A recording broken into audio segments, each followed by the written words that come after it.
Okay, I'm going to dive into the fifth lecture. Remember, the first one was kind of like a pep talk about the necessity of faith and how that we as Christians, faith is automatic, it's natural. And we can still tend toward unbelief, but nonetheless, our DNA is really to have faith. And we have faith in some very incredible things. So to have faith in the real presence is merely a step more, as it were, on already many miraculous things. Then we looked at how that from before the Reformation, tracing all the way back to biblical times, that there was a uniformity of belief in the real presence. We don't see it contested.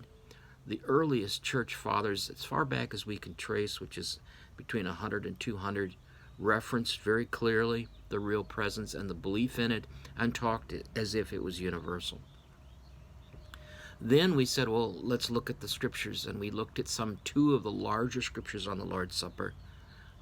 We looked one from the Gospels and one from Paul, and by looking carefully at those passages, it's just they don't make any sense apart from the real presence. It's just the statements they don't fit the modern mindset unless you consider and integrate in the worldview of a real presence there.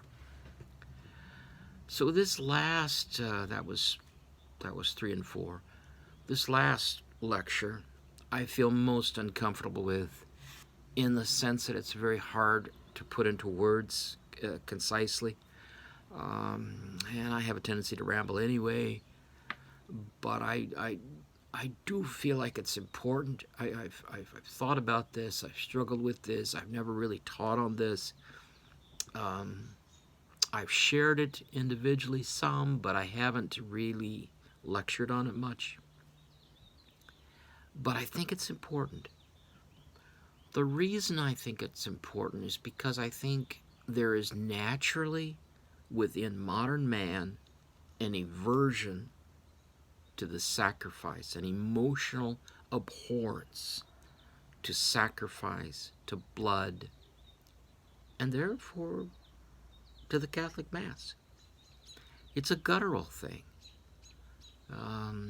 It brings up images in our psyche that's been painted to us in our culture of being primitive, barbaric, of a vengeful God who requires blood, a bloodthirsty God. And it bends our souls. Even though we buy into the real presence and we think of the grace, the tremendous grace and the sweetness of all that, there's still this flow of propaganda attacking our psyche and undermining somewhat our confidence because of the way certain things are framed in our modern era. And I believe what's happened is that we have become disconnected from the ancient worldview of the composition of man. And because of that, it's hard for us to understand sacrifice. It's hard for us to see anything but death in sacrifice. We frame it principally as a death and not about life and the giving of life and love. And so I'm going to try to get underneath the surface. Worldview things are often not examined. They're just assumed. And there have been changes in worldviews between the antiquity and the modern era. And it's as if the culture and human beings as a group got up and left a certain way of thinking. Well, the scriptures are still where they've always been, and the way the thinking of antiquity. And so there's a disconnect with antiquity because of a change in worldview. I'll explain that more.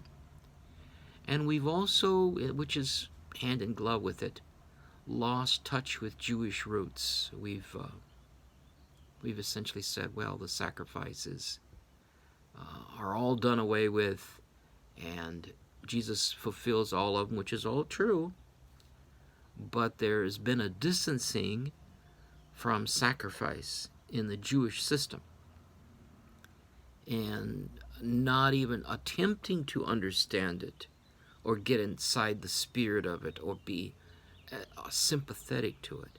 And this is a stumbling block, frankly, to us. We make out the Jewish way of thinking as also primitive.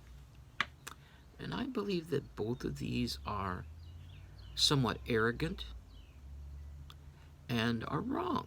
There's something more mysterious and more basic and more fundamental. So I've said a bunch of ambiguous things. Now I'm going to try to dive in. Please be patient with me. This may take more than one lecture, unfortunately. And if it gets too bad, I may just scrap it, try again. I've already tried a few times here. So I struggle with this. I want to just tell you up front. Now, what is man? How we define and conceptualize internally what man is affects many, many things. And where we get how we get inside the mind of the ancients is to turn to Genesis 2, where man's formed. But notice what it says precisely. It says that Adam, this is chapter 2, verse 7, it says that God took, and I'm paraphrasing, scooped up the dirt, shaped man, breathed into him the breath, the spirit of life, and man became a living soul. Not so much that man had a living soul, but man became a living soul. That way of speaking about man goes throughout Scripture. And it may be a little bit different than what's been often presented to us. Now, I want to, let me try this again. Modern man, I believe, conceptualizes the essence of our human personhood, kind of like a beehive that is en route between one place. And I say it loses its queen and it moves, or even if it has its queen, for some reason the whole hive gets up and moves somewhere. And you see this bees, and it's kind of like a cloud moving. In a similar way, I think, as moderns, we think, what's the human person? And we tend to think of the human person as a conglomerate of these many different things. He's got a body, he's able to make decisions, he's able to reason, he's got, and we have a collection of things. But really, as moderns, we don't really know what a person is, other than this conglomeration. In the ancient world, a person was a soul. It had the parts could be interchanged sometimes. The body could even decompose. And there still remained an essence that they called soul. For that reason, the ancients conceived that when you died, you went somewhere. In other words, in the modern world, actually you can conceptualize dying as merely the disintegration of, and so they're the scattering and release of all of these components. For that reason, abortion is a very natural thing in a modern world kind of concept. Because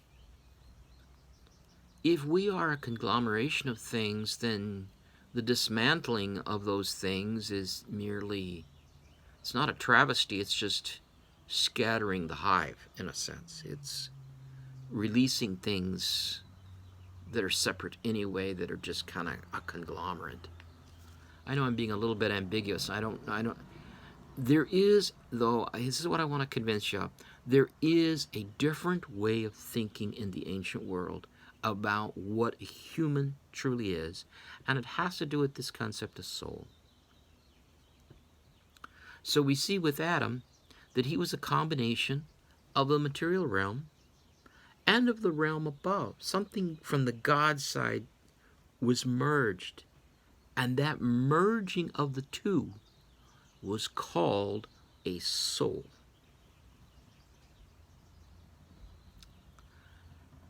So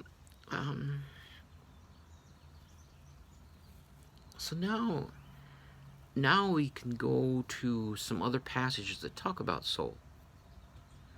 If soul is something that really identifies what a man is, and it's not just a hive, like a beehive, a collection of properties that are loosely held together, but if there's actually somehow there in man's core, there's something tangible, then where does it reside in the human person?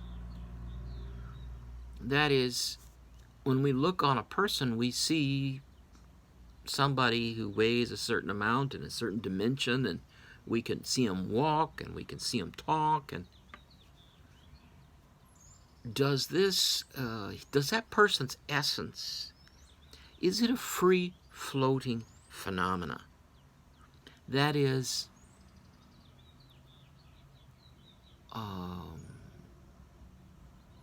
is it around the person? Is it moving through the person? Can it migrate? Or is it somehow loosely connected somewhere in the center of the person?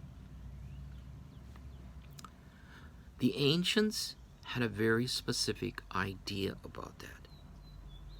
And I want to show you, and it's often, as moderns, we often gloss over these things because we have a different way of thinking. Look to Leviticus 17:11. It says, I have given you blood upon the altar to make atonement for your souls by reason of the soul, because the soul of the flesh is in the blood. The soul of the flesh is in the blood. Now, normally, what us moderns, we translate that the life of the flesh is in the blood. Well, duh. Everybody knows that. Why would God make such a self-evident statement? Unless he's talking to people of the ancient world who understood the soul as something that was a merging of two realms. And what he's saying is the interface, to use computer lingo, is in the blood. Or another way of saying it, this essence is rooted, has roots in the blood. I know we don't normally talk about these things, so this is a little bit of a stretch. However, I think it is so fundamental to the ancient way of thinking that there are many things that will not be clearly understood by us moderns about Scripture and about the way they thought. There will be a disconnect. And I could give many examples of that. I'll just allude real briefly. Even the idea of blood covenant is a strange, abhorrent, and thought to most moderns. It has to do with this. It has to do with this. There's something conceptually different and does not map to our modern ways and categories of thinking that were universally in the ancient world. So, what is in the priority of values in the world? What is the best we can give to God? Well, you could say it's gold. Lots of gold, or diamonds, but that's not the way Scriptures present it. And as a matter of fact, the Scriptures make a very clear distinction. When Cain and Abel are worshiping, God is displeased with Cain and is pleased with Abel. And you remember the reason is Cain presented to God vegetables. Now, that was his earnings. That was what he grew. That was his vocation. So you say, well, why was God pissed off? Why did he refuse Cain's sacrifice and accept Abel? Well, in the ancient world, they didn't need an explanation. They understood instantly that Cain's offering had to do with with the giving of blood, which had a, how do I say this? Oh boy. Had soul in it. Now, animal soul is different than a human soul, because the Bible makes that distinction very early on, that man is made in the image of God, not the animals, and that therefore he is in charge of the animals, has dominion. But nonetheless, the Bible talks about animals having a soul, and that soul is in the blood. So what does that mean? And God has a very strong preference from the beginning. He wants blood because, and this was understood by the ancients, but he did the privilege of spelling it out for us moderns in a sense in Leviticus 17, because he said the soul is in the blood. So there in the ancient world, there was a kosher way, as it were, that's of letting blood, of killing an animal. You had to cover the blood, or you had to present or pour the blood out on the altar. If you caught an animal in the wild, you had to that was the first thing you did. You poured out their blood and you covered it with dirt. Why? Why? Because in the ancient world, and it still is in societies today, and we still have a lingering, not so much in the West, but in many places, a lingering way of thinking that has its roots in this elementary concept, this basic concept. And that is that the soul is in the blood. The soul is in the blood. So therefore, the highest thing we can give God is to give God back the soul. That's what sacrifice is about. Sacrifice has been universal across all generations, in all cultures in the ancient world. We can trace it in every single concept, every single continent, this concept that the soul is in the blood, and that God, above all, if you want friendship with God, you pour out blood. Okay, I'm going to pause there because it's almost 20 minutes. And we'll take a second pass at this. I'm going to build on this. It may take a while. Please be patient and meditate upon this. This is a key concept to understanding Scripture.